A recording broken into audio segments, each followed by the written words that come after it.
Et salut à tous, bienvenue sur la chaîne Objectif Foot pour une plongée explosive dans l'actualité brûlante du football. Aujourd'hui, on parle de Kylian Mbappé qui fait trembler la Liga, des révélations chocs de Carlo Ancelotti sur son ancien poulain, et des performances XXL du Napoli d'Antonio Conte. Sans oublier le cauchemar de Lionel Messi en MLS et les tensions entre le PSG et la FFF. Attachez vos ceintures, on démarre fort. Kylian Mbappé est en feu. Arrivé au Real Madrid en juillet 2024, le prodige français fait déjà des étincelles. Avec 4 buts et une passe décisive en seulement 4 matchs de Liga, il confirme qu'il est l'arme fatale des Merengues. Mais qu'est-ce qui rend Mbappé si spécial cette saison? Carlo Ancelotti, dans un entretien exclusif avec l'équipe, nous donne des réponses. L'ancien coach du Real, aujourd'hui à la tête du Brésil, n'a pas tari d'éloges sur son ex-protégé. Mbappé? Un joueur humble, qui ne demande rien, ni pénalty, ni coup franc. Il a marqué 44 buts l'an dernier, et je suis sûr que sa deuxième saison sera encore meilleure.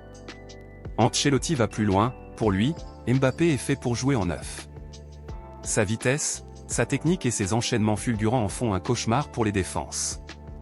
Mais attention, il défend aussi les choix tactiques, on ne lui demande pas de défendre, mais de marquer. Et ça, il le fait mieux que quiconque. Mbappé a-t-il enfin trouvé sa place au Real après une première saison en demi-teinte? Avec la Ligue des Champions qui arrive, notamment un choc face à l'OM, le Français est prêt à faire trembler l'Europe. Mais est-il vraiment le successeur de Benzema? On en débattra dans les commentaires. Dans cet entretien, Ancelotti ne s'est pas contenté de parler de Mbappé. Il est revenu sur une saison 2024 à 2025 compliquée au Real Madrid, marquée par une cascade de blessures, Militao, Rudiger, Alaba, Carvajal. Trop de blessés, trop de stress, confie-t-il. Malgré tout, il salue l'adaptation des joueurs, comme le jeune Raúl Asensio, tout droit sorti du centre de formation. Et que dire de Neymar? Maintenant sélectionneur du Brésil, Ancelotti met les choses au clair, Neymar est le joueur le plus talentueux du Brésil, mais il doit être à 100% physiquement pour la Coupe du Monde.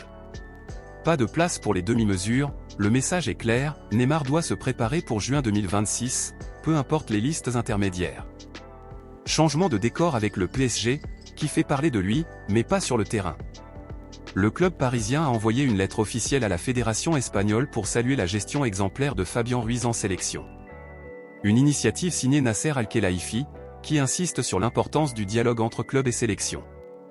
Mais en filigrane, c'est une pique à la FFF. Après les blessures de Désiré Doué et Ousmane Dembélé, le PSG semble vouloir pointer du doigt une mauvaise gestion. Ambiance tendue à l'horizon. En Serie A, un club fait trembler la concurrence, le Napoli d'Antonio Conte. Avec 9 points en 3 matchs, les Partenopais sont inarrêtables. Leur dernière victime? La Fiorentina, balayée 3-1 grâce à leurs recrues estivales. Kevin De Bruyne, impérial sur penalty, Rasmus Jolin, buteur pour sa première titularisation, et Sam Bukma, décisif sur corner. Conte impose déjà sa patte, intensité, discipline, et un jeu vertical qui fait des ravages. On a dominé, mais il faut encore progresser. Mes joueurs savent ce qu'ils doivent améliorer. Avec un choc en Ligue des Champions contre Manchester City à venir, Naples envoie un message clair, le Scudetto est dans le viseur, et l'Europe doit se méfier. De l'autre côté de l'Atlantique, Lionel Messi a vécu un cauchemar. Lors de la déroute d'Inter Miami face à Charlotte, 0-3, en MLS, la Pulga a raté une panenka face au gardien Cristijan Calina, avant de voir son équipe s'effondrer. Sans Luis Suarez, suspendu, Miami a sombré, et Messi avec. Une soirée à oublier pour l'octuple Ballon d'Or, qui rappelle que même les plus grands peuvent avoir des jours sans. L'Inter Milan est-elle déjà en crise? Christian Chivu, l'ancien rock défensif des Nerazzurri, vacille sur le banc après un début de saison cauchemardesque.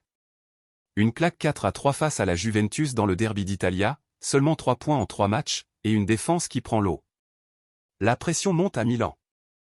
Aujourd'hui, on analyse ce qui ne va pas, les déclarations choc de Chivu, et ce qui attend l'Inter en Ligue des Champions. Accrochez-vous, ça va secouer. L'Inter Milan vit un cauchemar. Après seulement 3 journées de Serie A, le bilan est alarmant, 3 points, une seule victoire, et 2 défaites consécutives, dont un cinglant 4-3 face à la Juventus lors du derby d'Italia. Pour un club qui visait le Scudetto, c'est un départ catastrophique. Christian Chivu, nommé entraîneur pour incarner une nouvelle ère après le départ de Simone Inzaghi, est déjà sous pression. Les Nerazzurri, favoris annoncés, montrent des failles inquiétantes, notamment en défense. 6 buts encaissés en 3 matchs, soit une moyenne de 2 par rencontre. Pour un prétendant au titre, c'est intenable. La défaite contre l'Udinese avait déjà semé le doute, mais le choc face à la Juve a révélé des fragilités criantes. Manuel Akanji, arrivé cet été, est pointé du doigt après son retard sur le premier but de Lloyd Kelly. Les réseaux sociaux s'enflamment, et les tifosi commencent à perdre patience. Mais que se passe-t-il vraiment à l'Inter?